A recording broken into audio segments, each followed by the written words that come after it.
చిట్టి సార్. ఇలా ఏం కావాలి సార్? నేను ఉండడానికి ఇల్లేదని చూడగలవా? మీకోసం ప్రాణాలను ఇస్తాను సార్. తాజ్ మహల్ నుంచి టాటా గుడ్స్ వరకు ఏ టైప్ అయినా సెటప్ చేస్తాను. అంత ఆశ లేదు. నేనొక్కడిని, నాకొక్కడు. అయితే ఓ లో బడ్జెట్ లో ట్రై చేస్తాను. మీరు ఓ పని చేయండి సార్. ఉం. రేపు పొద్దున్నే పాండం గుడి పక్కన సందులోకి వచ్చేయండి. నేను అక్కడ వస్తాను, పని అయిపోతుంది. ఎన్ని గంటలకి? 9:30కి వచ్చేయండి. డన్. హాయ్. రండి. ఏమిటి ఈ బోర్డు చూసి ఆశ్చర్యపోతున్నారా? అవును, జనరల్ గా బ్రహ్మచారులకు ఇవ్వమని కదా పెడతారు. మీరేం కంగారు పడకండి. వివి నరసింహం అంటే వీర వెంకట నరసింహం, సామాన్యుడు కాదు. ఈ బోర్డు పెట్టి 2 కూతుర్ల పెళ్లిళ్ళు పావలా ఖర్చు లేకుండా చేసి పడేశాడు. రండి. అదెలా? ఏముందండి, ఈయనకి 3 కూతుర్లండి. మొదటి బ్రహ్మచారి అద్దెకొచ్చి పెద్ద కూతురు లేపుకెళ్ళిపోయాడు. రెండోసారి వచ్చిన బ్రహ్మచారిని 2వ కూతురు లేపుకెళ్ళిపోయింది. ఇంకో కూతురుంది, ఇంకో బ్రహ్మచారి కోసం ఎదురు చూస్తుంది. మీకేం పర్లేదండి, మీకు పెళ్ళైంది, పిల్లాడు ఉన్నాడు. Gate close. ఆయనే ఈ ఇంటి ఓనర్. ఎవరది? అద్దెంటి కోసమేనా? అవును సార్, మంచి అద్దెలు చూపించని మా సార్ అడిగితే తీసుకొచ్చాను. హాయ్, ఎంత బాగున్నాడో. ఇది పాప అని నాకు అర్థమైపోయింది సార్. కొంచెం పెద్ద సైజు ఉన్న మీ చిన్న అమ్మాయి. ఎవడో కుమ్మకర్లాడు కుర్రాడు వచ్చి లేవ తీసుకుపోతాడు. పళ్ళు రాలిపోతాయి. ఇది పాప అని నా భార్య, నా పెళ్ళం, నా కర్మపత్ని. నమస్తే. నీ పేరేమిటి? రామకృష్ణ. నువ్వు భలేగున్నావు. నీ మీసాలైతే మరీను. పరాయి మొగాడి కనిపిస్తే చాలు దీనికి. పరాయి వాడిని పట్టుకుని నీ మీసాలు బాగున్నాయి, గడ్డాలు బాగున్నాయి అంటే ఒళ్ళు మండుకొస్తుంది. నేనేమైనా ఛాతి బాగుందన్నానా? నోర్మయ్, నేను అసలే వీర వెంకట నరసింహాన్ని. గర్జిస్తా, గాండ్రేస్తా. సర్లేండి, జుట్టు పొడుగ్గా ఉన్నంత మాత్రాన జూలైపోతుందా? పేరున్నంత మాత్రాన నరసింహం సింహం అయిపోతాడా? చూడండి, అందం అంటే అది. మీరున్నారు ఎందుకు? అలాగే కన్నావుగా 3 కూతుళ్ళని. నువ్వు లోపలికి తగలడు, నేను వాళ్ళకి ఇల్లు చూపించి వస్తా. నువ్వు దయచేయి నాయనా. రండి. ఇప్పుడు మా తాతల కాలం నాటి ఇల్లు ఇది. మెట్టు జాగ్రత్త. చూసావుగా, ఎండాకాలం వచ్చిందంటే చల్లగా ఉంటుంది, శీతాకాలం వచ్చిందంటే వెచ్చగా ఉంటుంది. ఏరి కండిషన్ అనుకో, ఎదురుకుండా సముద్రం. ఏం గాలి, ఏం గాలి. అవును, ఈ పిల్లాడెవరు? మా అబ్బాయి సార్. నీ పిల్లాడా? ఏమయ్యా, బయట బోర్డు చూడలేదా? పెళ్లి అయిన వాళ్ళకి ఇవ్వనని చెప్పాను కదా. అబ్బా, అంత అన్యాయంగా మాట్లాడకండి. ఆయన నెల జీతం ఎంత తెలుసా అండి? 3000. పైన చిల్లర ఎంత వస్తుందో తెలుసా అండి? 2000. ఆయన పాదం మంచిదండి, ఎక్కడ అడుగు పెడితే అక్కడ శుభకార్యం. అంత దాకా ఎందుకండి? మొదటి రోజు ఆఫీసులో అడుగు పెట్టాడండి, వాడికి ప్రమోషన్ వచ్చిందండి. 2వ రోజు ఆఫీసులో అడుగు పెట్టాడండి, అందరికి లోన్ శాంక్షన్ అయిపోయాయి. 3వ రోజు అడుగు పెట్టాడండి, మా హెడ్ క్లర్క్ పెద్ద అమ్మాయి పెద్ద మనిషి అయిందండి. మరి ఏమనుకున్నారు? అందుకే ఆ బచ్చాలను ఉంది బాను బప్పాస్. అయితే అద్దె 1000 రూపాయలు. ఏంటి అమ్మాయి ఇక్కడుంది? ఇంకెక్కడ ఉంటుంది? అది కాదండి, పాప అమ్మాయి తండ్రి పోయాడు, తల్లి ఎవరితోనో లేచిపోయింది. 3 తమ్ముళ్లతో నానా ఇబ్బంది పడుతుంటే నేనే 100 రూపాయలు ఇచ్చాను. నీకేమైనా సిగ్గు, లజ్జ, మంచి, చెడ్డ ఉన్నాయా? ఏంటి అమ్మాయిని అలా తిడుతున్నారు? ఈ అమ్మాయి మీకు ముందే తెలుసా? 16 ఏళ్ల నుంచి తెలుసు. అది పుట్టి 16 ఏళ్ళు అయింది గనక నా కూతురయ్యా. ఏమిటా ఇది? చాలా అందంగా ఉంటే కాస్త అల్లరి చేశాను. అవంతా ఇచ్చేయి. అఘోరించావులే, క్షమించవయ్యా. ఏదో పసిపిల్ల, చిన్నతనం. ఆ 100 అడ్వాన్స్ కింద ఉంచేసుకుంటున్నా. ఎప్పుడు దిగుతున్నట్టు? దిగిపోయినట్టే. ఇల్లు నాకు నచ్చింది. చాలా సంతోషం. పోతే అసలు విషయం మర్చిపోయాను. ఎక్కడున్నాయా? నోనో, మా ఆవిడ ఉందిగా, చాలు. బాత్రూమ్ ఒక్కటే ఉంది, అది కింద ఉంది. చెంబు పట్టుకుని రోడ్డు మీద పడకుండా ఒక్కటైనా ఉంది. సంతోషపడండి. రండి చెప్తాను, ఇంకేం ఆలోచించద్దు.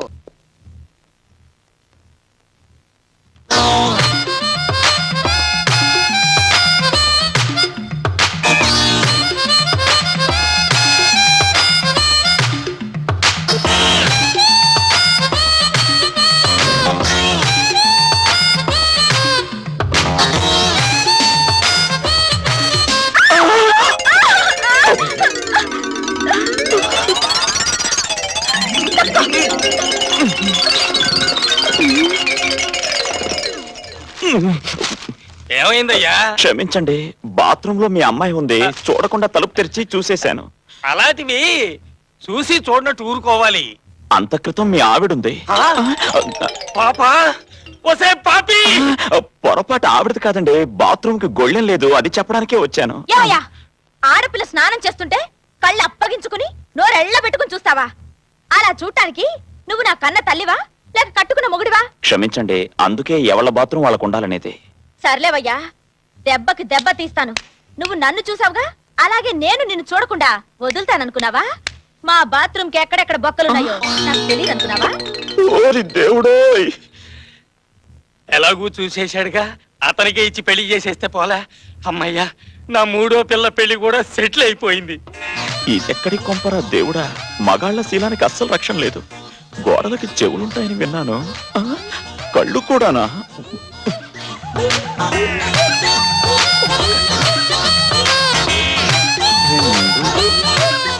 అన్ని బొక్కలు కప్పాను. ఇంకేమైనా మిగిలుంటే వాళ్ళ అదృష్టం, మన దురదృష్టం. హ్మ్. హ్మ్.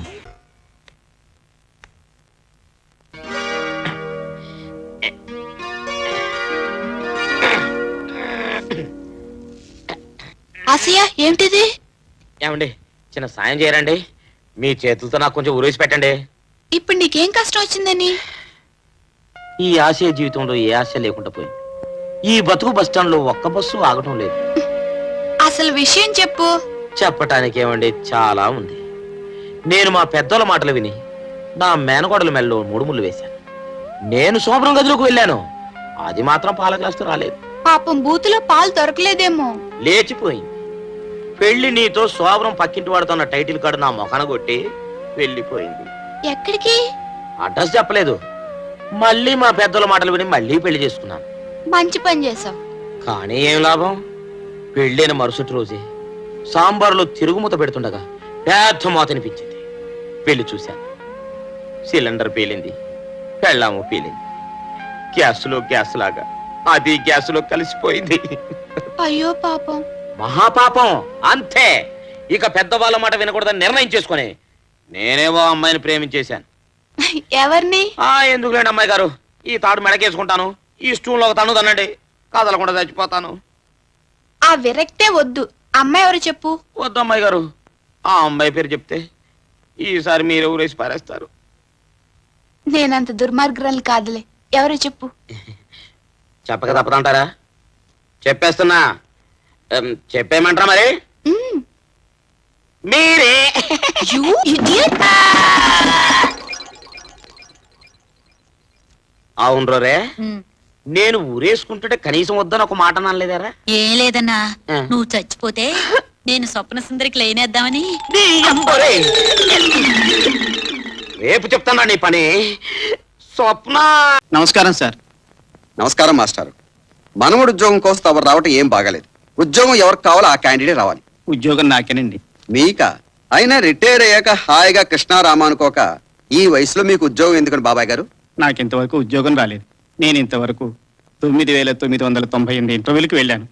ఉద్యోగం రాలేదు. మరి ఇంకే మరో 2 పూర్తి చేసేయండి. 10,000 పూర్తి అయ్యాక ఏకంగా గిన్నిస్ బుక్ లోకి ఎక్కేయచ్చు. వెళ్ళండి బాబాయ్ గారు. ఒరే ఆశయ, అయ్యా. ఏమిటా ఇది? ఏంటి సార్? అంతా ఏజ్ రోహం కూర్చున్నట్లు 60 ఏళ్ళు పైబడ్డ వాళ్ళు వస్తున్నారు. కుర్రోళ్ళని అమ్మాయిని అట్నుంచి పంపించేస్తున్నావా? ఎంత మాట సార్, మనకు మామూలుతో తప్ప మనుషులతో సంబంధం లేదండి. ఇప్పుడు ఫిగర్ను పంపిస్తాను చూడండి. నెక్స్ట్. ఆశయ, ముసలి వాళ్ళని పంపించదంటే పసిపిల్లల్ని పంపిస్తావా? కాదు సార్, కాదు సార్. వీడి పేరు బాబు, నేను వీడి బాబుని. ఒకసారి పట్టుకోండి, సర్టిఫికెట్ చూపిస్తాను. నా పేరు శ్రీరామకృష్ణమూర్తి. అందరూ నన్ను రామకృష్ణ అంటారు. ఆంధ్ర యూనివర్సిటీలో గోల్డ్ మెడలిస్ట్ ని, స్పోర్ట్స్ లో ఫస్ట్, క్యారెక్టర్ లో బెస్ట్. నా ఫైల్స్ అని పాడు చేశాడయ్యా. నీ సర్టిఫికేట్ తగలయ్యా. వాడేంటి సార్, నేను అంతే. పెద్దలంటే భయం, భక్తి. ముందు వీడిని తీసేయి.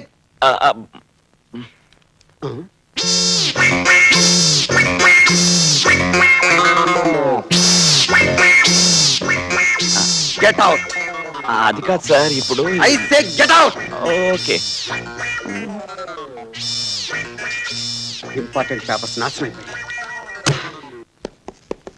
మేము ఇన్కమ్ ట్యాక్స్ ఆఫీస్ నుంచి వస్తున్నాం.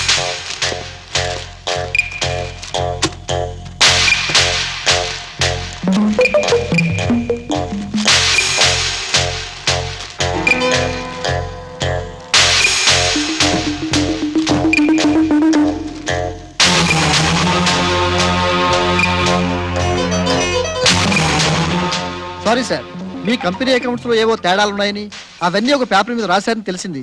అయితే అదంతా రాంగ్ ఇన్ఫర్మేషన్ తేలింది. Sorry for disturbing. It's all right. Thank you sir. Okay. It's all right. ఒరే బుజ్జుకొండ, నా తెల్ల కాగితాల మీద వచ్చేసి నా నెత్తిన పాలు పోసావు కదరా మై గోల్డెన్ చైల్డ్. ఒరే బాబు నాయనా, ఒరే ఒరే బాబు, ఇచ్చేసా, నీకు ఉద్యోగం ఇచ్చేసా, యు ఆర్ అపాయింటెడ్. ఏంటి వీడికా? అవునయ్యా, గట్టిగా మాట్లాడితే వీడు బాబుకి అంటే నీకు. ఓకే, సారీ సార్, ఇంత క్రితం ఆ వెధవ పోసిన ఉత్సవంలో మీ కాగితాలు పాడైపోయాయి. షటప్. వీడు కాగితాలు పాడు చేస్తేనే నా జీవితాన్ని బాగు చేశాడు. పైగా వీడి పోసింది వచ్చా మన పిచ్చి కాని ద్రావకం. అవును, నువ్వు కెమిస్ట్రీ చదువుకోలేదా? లేదు సార్, బీకాం చదివాను. అయితే నీకు తెలియదులే. నీలి నిట్మస్ తెల్లగా మార్చును, నా నల్ల దొంగ లెక్కల్ని తెల్లగా మార్చిన బంగారు కొండ. వీడు నా బంగారు కొండ, బంగారు కోడి పెట్ట. దా.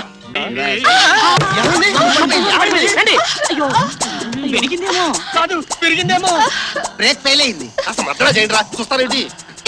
ఇక్కడ కాదు కింద. కాలేవా, నా దగ్గర అమృతాంజనం ఉంది. నా దగ్గర ఇంజిన్ ఆయిల్ ఉంది. కాస్త మొత్తావా? నొప్పి. రాస్తాను ఆగా. నేను రాస్తా సున్నితంగా. అంత సున్నితమైతే ఏం బాగుంటుంది, దీనికి చపాటీ రికార్డు ఉంది. నడిమి చేసిన నోర్మి, ఇంటి మీద కొడితే పళ్ళు రాలేయని నొప్పి ఒక చోట అయితే మద్దరం ఇంకో చోట చేస్తావా? సెమంతా బాక్స్ కాల్ జారింది. అబ్బే ఉత్తుతనే. అమ్మా ముందు జారిపడింది స్వప్న సుందరి. అవును, ముందు ఇవిడికే మనం సేవ ఆగండి, మీ సేవలు నాకేం అక్కర్లేదు, ఆవిడ దగ్గరికి వెళ్ళండి. ఛీ! ఓకే పోనీ. ఇన్ని సీ యు లేటర్. చిన్న పాప, నీ సేవలు నువ్వే చేసుకో. చచ్చిన వాళ్ళ మీ మొక్కలు మండిపోను. నేను లేస్తాను. నా దిష్టి తగిలేట్టుంది.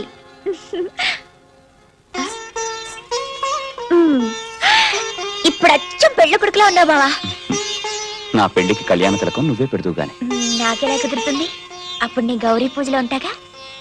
సరే కానీ బావా, నీకు ఇష్టమైన టిఫిన్ ఏంటో చెప్పు, నేనే స్వయంగా చేసి పెడతాను. ఇడ్లీ దగ్గర నుంచి దద్దోజనం వరకు అన్ని ఇష్టమే, ఏదైనా తింటాను.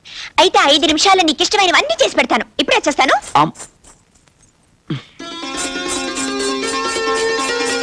శెట్టి గారు, ఏంటమ్మా మీరు వచ్చారు? ముందు నేను చెప్పేవి రాసుకోండి. చెప్పండి. 2 కిలోల జీడిపప్పు, 2 కిలోల పిస్తా, 2 కిలోల కిస్మిస్, 2 కిలోల ఎంద్రాక్ష, 1 కిలో తాటిపల్లి, 1 కిలో ఎండు కొబ్బరి, 1 కిలో యాలకులు, 1 కిలో లవంగాలు, 1 కిలో దాసిన చెక్క, 1 కిలో గసగసాలు. అంతేనా? అంతే. అమ్మో, ఇన్ని కొంటున్నారంటే మీ పెళ్ళా? ఏడ్చావు, నా పెళ్లికి ఏం సరిపోతాయి, అన్ని 1000 కిలోలే.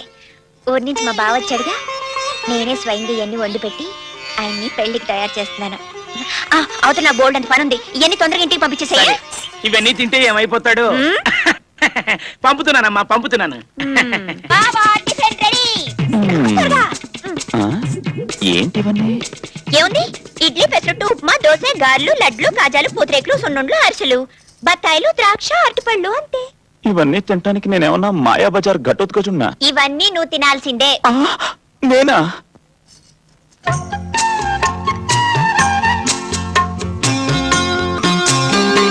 ఎలా ఉన్నాయి బావా?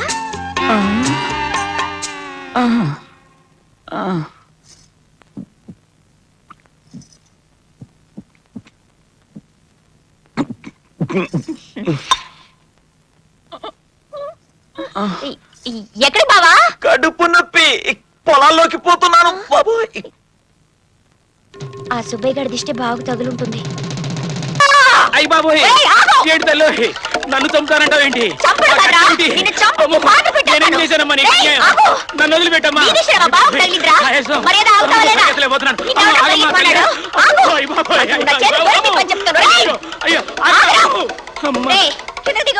నేను దిగనుగా. మర్యాదగా దిగుతావా దిగవా? దిగనుగాక దిగను, అంతే. చాలా దిగవా, నేను చూస్తాను. ఏం చేస్తుంది నిన్ను అర్థం కావట్లేదు. చెట్టు నరికేస్తుందండి. అయ్యి బాబోయ్, ఎవరన్నా రక్షించేవాళ్ళ లేరా? దేవుడు నన్ను రక్షించండి, నేను పడిపోతాను. చెట్టు ఎక్కువ కూర్చుంటే నేనేం చేయాలనుకున్నావా? చెట్టు నరికైనా నిన్ను నరికి పారేస్తాను. నా సంగతి నీకు తెలీదు. పడిపోతున్నా. అయ్య బాబా, అమూల్య, బాబు చెప్పు బాబు, రక్షించు బాబు. ఏం బావా? పడిపోతున్నాను. తగ్గిందా? నాకు తగ్గింది కానీ వాడిని వదిలే. నీకు తెలియదు బావా, వీడి దిష్టి తగిలే నీకు అలాగైంది. అసలు వీడిని ఊరికి వదలకూడదు. వీడిని ఈసారి వదిలేద్దాను, ఇంటికి పద. వద్దా? ఇగో మా బావ చెప్పాడు కాబట్టి వదిలేస్తున్నాను. మతిపా. 10 కాలాల పాటు పిల్లలతో చల్లగా ఉండు బాబు. అవును, కంగారులో చెట్టు ఎక్కేసానే గాని దిగడం ఎలా? నాకు దిగడం రాదు బాబు, నన్ను దింపేసి వెళ్ళిపో. నాకు దిగడం రాదు.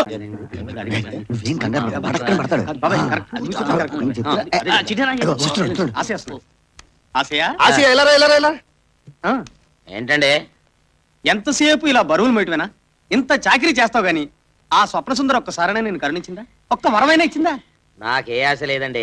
ఆ అమ్మాయి బరువులు మోయటం తప్ప నాకు ఇంకేవరం కావాలండి. అంతేగాని నోరు తెరిచి ఐ లవ్ యూ అనలేవా? అనగలనండి, కానీ నా మూతి పనులు రాలేటట్టు కొడితేనా? నీకు ఆ భయం పోవడానికే నేను ఈ రోజు ఆంజనేయ స్వామి గుడికి వెళ్ళా. మీరు ఆంజనేయ స్వామి గుడికి వెళ్తే నాకు భయం వెళ్ళబోతుందండి. మరి అదేనండి, అసలు ఈ బాబాయ్ గారు గుడికి ఎందుకు వెళ్ళారనుకున్నా? ఎందుకు వెళ్ళారండి? ఈ గులాబ్ పువ్వు తేడానికి. ఆహా. ఈ గులాబ్ పువ్వు ఎలాంటి పువ్వు అనుకున్నా? ఏం పువ్వు అండి? మామూలు గులాబ్ పువ్వు కాదు, ఆ. మహిమగల గులాబ్ పువ్వు. ఆహా. ఆ, ఇది ఎవరిచ్చారనుకున్నా? ఎవరిచ్చారండి? ఆ గుళ్ళో పూజారి గారు. ఆహా. ఈ గులాబ్ పువ్వు నువ్వు చెవులో పెట్టుకున్నావు అనుకో, నీ మనస్సులో ఏదనుకుంటే అది అయిపోతుంది. ఎవరిని ఏదడితే అది ఇచ్చేస్తారు. అలాగండి. ఏమండి ఏమండి ఏమండి, అయితే ఈ పువ్వు ఒక్కసారి నా చెవులు పెట్టరండి. చెవులో పువ్వు పెట్టడానికే నేను తెచ్చింది. నిజమండి? ఆంజనేయ స్వామిని హార్ట్ లో తలుచుకుని చెవులో పువ్వు పెట్టు. స్వప్న సుందరిని సొంతం చేసుకో. అంతే మరి. ఆ. సితారం భ్రూయిని నాతం భ్రూయిని మంపీన తాతో ఏతం క్రిమేదీదం భృభృం భృప్రానిది తాళం క్రుమేనదీదం భృప్రానిది తరా. ఓం శాంతి శాంతి శాంతి. ఇదిగా నిన్ను ఈ గులాబ్ పువ్వు ఆ దేవుడే కాపాడాలి.